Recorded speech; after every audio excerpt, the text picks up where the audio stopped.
What up, what up, what up? PFC 291. This is Tom on the mic, here to bring you a special bonus episode of the Euro Cup action that's been going on. Champions League, Europa, you know about it. Games were absolutely hectic this week. Obviously, you know, the English Premier League rivalry that is Manchester City and Tottenham Hotspurs was a major one. But you know I'm an Arsenal guy. You know I'm a Gooner, you know. So you know I have to get to the Arsenal-Napoli game first. And I know what you're thinking. Oh, it's Europa, it's Europa. Chimon Lee. Chimon. I have to do it. I can never let Spurs go first over Arsenal. Did want to say that this is a little bit odd here. I'm solo on the mic. So definitely shout out to my PFC crew. You know, Tiki, Al, Hus, Snacks, all those guys. And definitely thank you for listening out there, PFC Nation. So let's get it started. I mean, Napoli 0, Arsenal 1. Get that crucial away win. I mean, coming up big. Lacazette banging a free kick in. That's 2 wins away from home now on the bounce. So the Gooners looking good. Advancing into the semifinals. We'll see. Chelsea still left. They definitely concern me. But other than that, I definitely think Arsenal can run away with the competition. But all right, I won't dwell too much on that game. I know some of the PFC fans must be tearing their hair out there. Specifically, Luke Whitty, who wrote in to our Facebook page. And he basically called me out. And he was regarding to the Man City, in regards to the Man City Spurs game. Definitely one of the best games we've seen all season. He came out and he said, Tom, special episode just because Man City and Spurs was a crazy game. And he thinks that I might be wrong about the Spurs collapse. Look, all season I've been saying Spurs are choke. Not all season, basically all my life. I've been saying Spurs are chokers. I've yet to see them win trophies. And in the big moments, they always let you down. But you know what? I gotta admit, you know, I was proven wrong. You know, you gotta give them their just credit. When they played against City, they managed to pull the result. But there were definitely some major moments. This was one of the craziest games I've seen all year. If you watch this game, make sure you check this game out.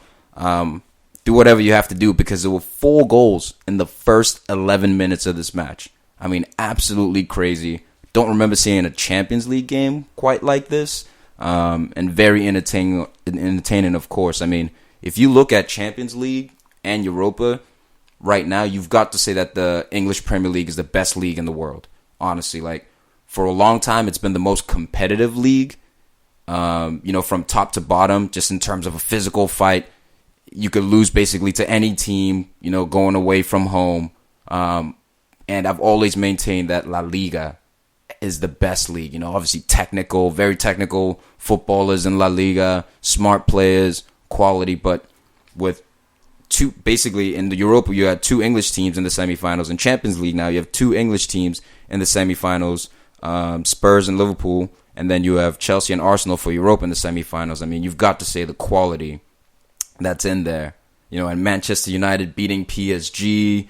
There have been other results as well that I think will prove this statement. But let's just get back to the game real quick. I mean, hectic, absolutely hectic game here. Major moments. Raheem Sterling, to me, man, this dude, he's the realest. Like, Raheem Sterling, City start the game out with a banger. Raheem Sterling just tucking it, just a beautiful shirl to the side netting, curling it away from the goalkeeper. And you know, early on it looked like City was gonna cruise. They're at home. You figure, you know, Spurs don't have Harry Kane, and that they're gonna struggle. But you know what? I have a funny theory about Spurs. They're better without Kane. You know, so what does that say about him? Huh? Harry Kane is trash. All right? Nah, I'm just kidding. I'm not gonna troll. All right? Gotta admit, the guy is world class. But the odd thing is, this season, it seems as though when he went down injured earlier, and Spurs were still able to pull out results. Remember Harry Winks getting a late winner against Fulham. Right along that time, Spurs just kept on pulling out results. So he got injured a couple weeks ago, about last week, and you figured Spurs they're gone. They have no chance against a dominant in possession Manchester City team. But Heung-min Son, who has stepped up when Harry Kane hasn't been there, even when Harry Kane has been there. Heung-min Son is the unsung hero of Tottenham Hotspurs this year. This guy putting in a great contribution, getting himself a brace. And when I really analyze this game and I watch, yes, City were dominant. Yes, they created a lot of chances, but they were also the team that made the most mistakes. And considering that, I believe over the two legs, Spurs were the better team. Now, if you go back to the first leg, Aguero misses the PK, gets it saved by Hugo Lloris.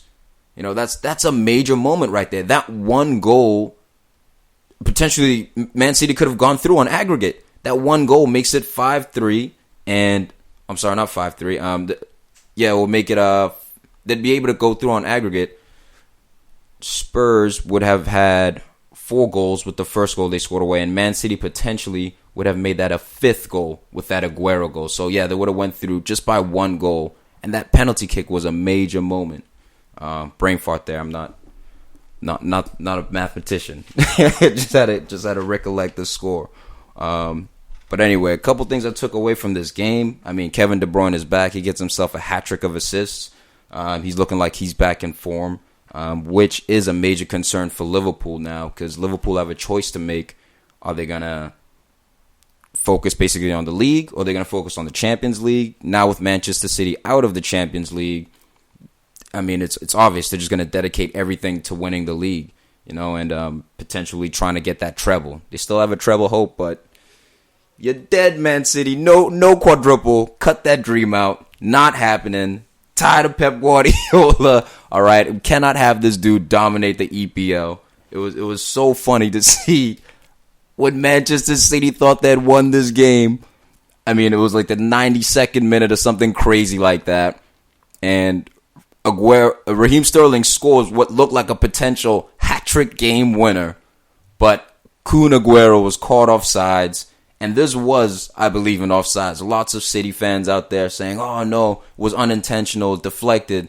No, Bernardo Silva went to make a defensive play on the ball, therefore making Aguero live, therefore making him offsides. But the other major controversial part of this game, I'm telling you people, PFC Nation, this game was absolutely hectic. One of the best games you'll ever see this year was the handball on the corner kick. Fernando Llorente, he handballs it in. Like this, it comes off the corner. I think Kyle Walker goes up to challenge, and he just skims off the top of his head, or he misses it. And the ball first makes contact with Llorente's arm, and then moves onto his hip, and then goes in the goal. Now, I know what you're thinking. What's the point of VAR?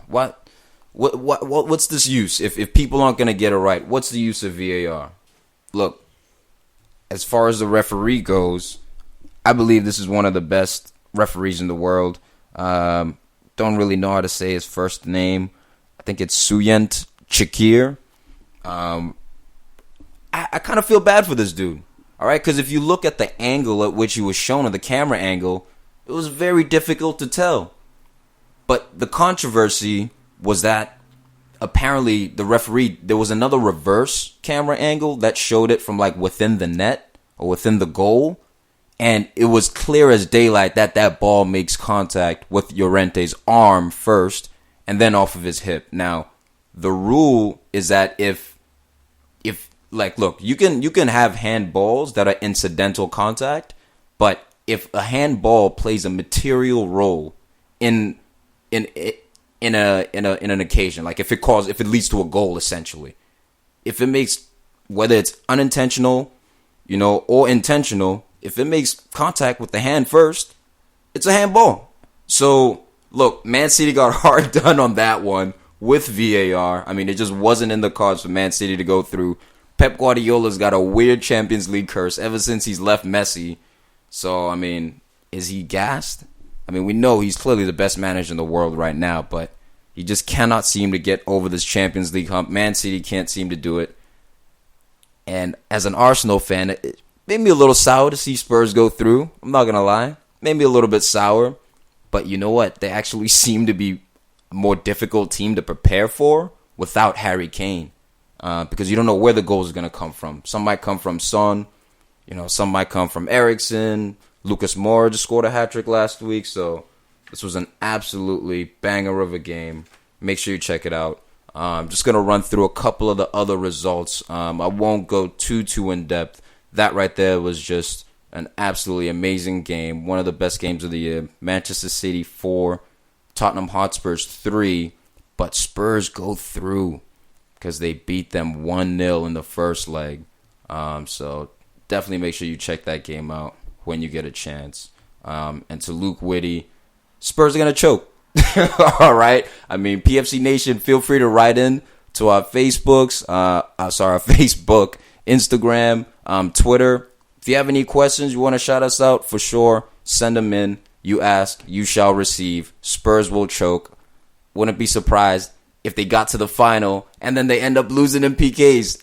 Just to make it that much more dramatic, right? Just for those of you who are Spurs fans to believe that you actually have a chance to win the Champions League. I mean, things are swell right now, but calling it right now, no chance.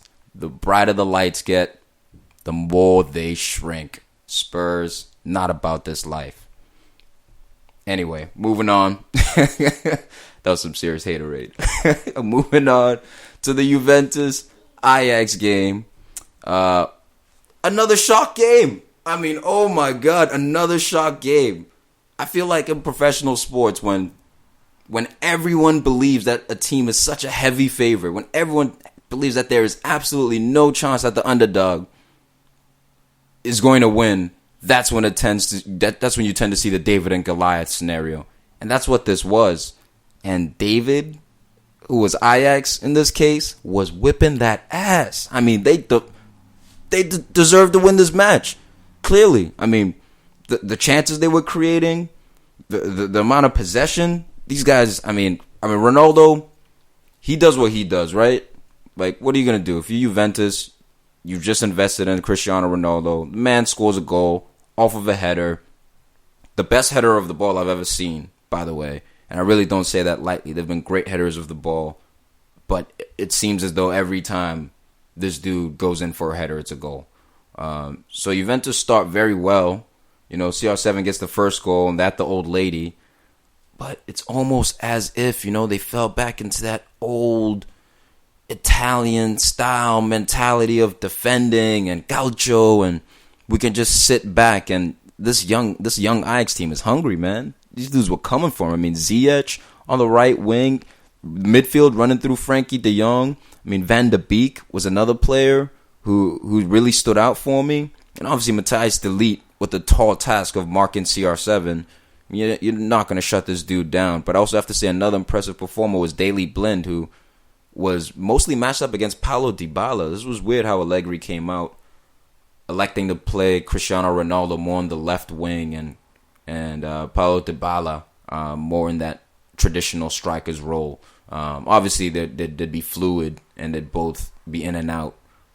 But it was a little bit odd. The Juventus midfield just looked old. Honestly, you look at Emre Can, Huss, your boy's not about this life. There's a reason why Liverpool let him go on a free, essentially, at a ripe age of like 24, 25.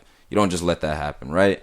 And Bernardeschi looked all right, but Pjanic and Matuidi, man, I mean, I just think this midfield didn't get overrun, but they did look physically, like the way Ajax was pressing them, they just didn't look like they could handle it, and Juventus, you got to give them respect, man, but major upset in the footballing world here. These youngsters are real.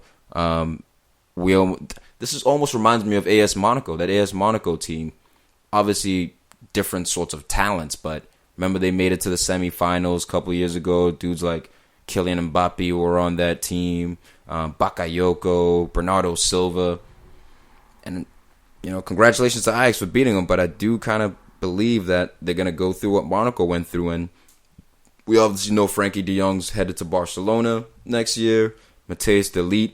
Every single team in Europe wants this kid. But then there's other guys like David Neres on the left wing, Ziyech, Moroccan international, the goalkeeper, Onana, who's a 23-year-old who looks so poised out there. So we'll see, man. This is definitely going to be an interesting Champions League semi-final here. Obviously, I got to mention Barcelona whipping Manchester United's ass. Haters. Oh, you know how difficult it is sometimes? Let me pour out to you here, PFC Nation. All right? I'm the only Arsenal fan on the show. And you know how much bullshit I have to hear from these Manchester United cucks? Oh, no. We're the best in the world. Oh, no. We're the biggest club in the world. All right, cool. You sell a lot of jerseys, man. All right? You have some influence in the world, man. But you're not about this top shelf life anymore. Manchester United has clearly dipped. And look, Lionel Messi, my co-host, they stayed demeaning this dude just to boost up CR7 instead of just giving Messi his props. So, I was glad to see Messi take the ducats. Take his damn props. Even your best player, David De Gea, made an error in this game. Let Messi score a right-footed shot from outside of the box. I mean, absolutely horrendous. But again, great to see Man United get knocked out of Champions League. I know there's a lot of you Red Devil fans out there who will look at this as a moral victory. Yeah, we beat PSG. Blah, blah, blah. Fact of the matter is, you're not really who you think you are. You've declined, and we'll see what Ole Gunnar Solskjaer does from here, man. I mean, I have faith in him, but qualifying for Champions League will be crucial for Manchester United. But Barcelona, TCB, Messi with a brace, and I mean, spectacular first goal, the way he was able to dribble through. And Coutinho, man, seemed to be familiar. Came back and scored a goal against Man U. So, moving on to the next one here. Porto playing against Liverpool. I think we all knew this was the one. Like, if there would be an upset, this would have been absolute hectic. Like, I would have loved to, if Porto beat them, and I put some money on the game. But honestly, I don't think there was ever a doubt in anyone's mind that Liverpool would come in and dominate. They crushed Porto at home, which has to hurt. I mean, all three front guys getting a goal. Sadio Mane, Roberto Firmino, Mohamed Salah, not to mention the guy who really should be the captain, Virgil van Dijk. Their four best players contributing. When Liverpool's in form like this, I mean, we'll see what they do, man. Klopp, the pressure is building upon Klopp. This is a legacy-defining year for Jurgen Klopp. He needs to win a trophy with Liverpool. He really does. There are a lot of people out there who feel that he needs that big trophy, that major trophy, whether it's the league or the Champions League, to really justify his greatness and to really analyze stop just putting the tip in and go all the way. I don't really know how else to analyze that. I don't even know if that's a proper word. I don't know how to make that analogy other than to just stop flirting, okay? And get the job done, Klopp. We'll see what they do, but Liverpool really is soaring. Liverpool are going to be matched up with Barcelona in the semi-finals. That is going to be a banger of a match. I think the styles, they contrast in some ways, but both teams like to high press. Obviously, Barcelona are a team that's used to dominating possession, but so are Liverpool as well. So, they have similarities, but their players are contrast. Liverpool seem to be the more physical team, very speedy. Barcelona, the technical guys who will build up and they can kill you slowly. They can do it fast. It doesn't matter. They're sort of all-purpose. So I can't wait to see that match in the next round. And then obviously Ajax Spurs in that semifinals, the battle of the underdogs. Like, what's gonna happen? Son, are you gonna show up? Harry Kane better stay out. Like, Harry Kane should just sit out for the rest of the season, and Spurs actually might win trophies. Like, Spurs actually might win the Champions League if Harry Kane doesn't come back, and if he stays out, they'll probably qualify for the Champions League in the league. I don't know about winning the league. The race seems to be running away from them, but those should definitely be bangers right there that you should look forward to. And if you're a football lover, man, if you love this game, if you love soccer as much as we do, and I know you do, PFC Nation, definitely make sure you check out that next leg. That Liverpool-Barcelona game is going to be spectacular. Anyway, just looking forward a little bit here to Europa. We'll see what the draw looks like. As long as Arsenal don't get Chelsea, basically, I'll be pretty happy with that. I'd like to avoid them, if possible. I mean, Napoli seem to be made the favorites, the early favorites, and Arsenal knocked them out. So with the firepower that Arsenal have, I mean, like Kevin Garnett said, anything is possible, and we also do happen to have the King of Europa, which is kind of like, I don't know how I feel about that title. Like, it's not the best title, but if somehow Unai Emery can get us to win the Europa League, not only do we establish winning a big European Cup, but we're back in the Champions League just like that. And then the entire summer changes. But just a couple of other results in the Europa League. Valencia beat Villarreal 2-0. Eintracht Frankfurt go through, upset Benfica, beat them 2-0. And Chelsea go through, beating Sparta Prague. So we'll see, man. I'm definitely trying to avoid Chelsea. They seem to be doing well in Europa League, but Valencia is no joke too. Valencia is absolutely no joke as well. So looking forward to that. Last little match here. Manchester City will see Spurs again on the weekend in the English Premier League. Just a little preview to that. I mean, obviously there's going to be a hangover a little bit for both teams, but knowing that, Spurs are through to the semi-finals, you figure that Manchester City would love to get their revenge as well as continue to fight for that title race. So we'll see who turns up. I have a feeling Manchester City will get their just desserts and will get their revenge in this game. But honestly, they could be psychologically kind of messed up right now. And Spurs maybe just potentially feel like they haven't figured out. So this is, I believe, I don't think it's going to be another banger like it was when they first played in the Champions League, or in the second leg, I mean. But there'll be some goals in this game. Look for it to be, I believe, a 3-1. I'm going to go with the 3-1. Now, they just played. I know you think, 4 goals, it's a banger. Not really. I think it's going to be 2-1 majority of the time, and then Man City may just secure that victory to make it a third, but we'll see. Anyway, thanks for listening, PFC Nation.